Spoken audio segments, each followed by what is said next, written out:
اور ایک بات ہم اچھی طرح اس کو جانتے ہیں، وہ یہ ہے کہ رسول اللہ صلی اللہ علیہ وسلم نے فرمایا تنکح المرأة لأربع لمالها ولحسبها ولجمالها ولدینها۔ بخاری اور مسلم کے روایت آپ نے فرمایا کہ 4 خوبیوں کی وجہ سے کسی عورت سے نکاح کیا جاتا ہے۔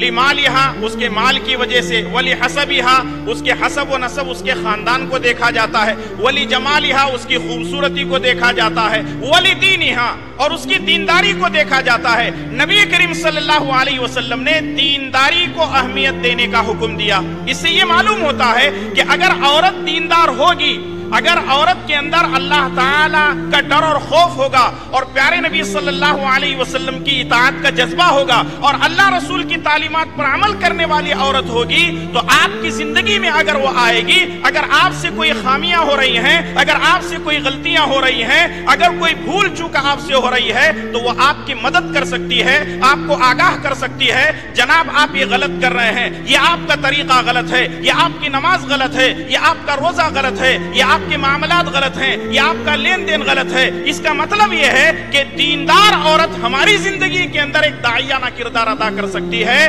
جس سے ہمارے گھر کی اصلاح ہو سکتی ہے، جس کے ذریعے سے ہمارے خاندان کی اصلاح ہو سکتی ہے، جس کے ذریعے سے ہمارے معاشرے کی اصلاح میں یہ عورتیں مددگار ثابت ہو سکتی ہیں۔